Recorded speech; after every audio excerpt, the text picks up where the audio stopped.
मैं जब छींकता हूँ तो ऐसा स्नीज करता हूँ।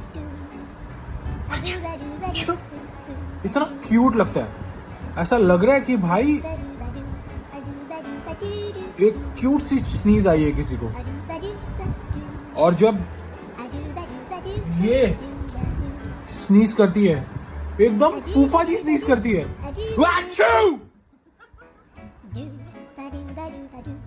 सडनली मैं कॉफी पी रहा हूँ and I here I don't understand, इतना क्यूट फेस।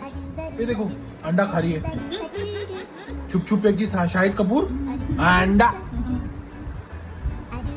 इतने क्यूट फेस से इतनी वाहियात स्नीज कैसे निकल सकती है? Do you have any answer?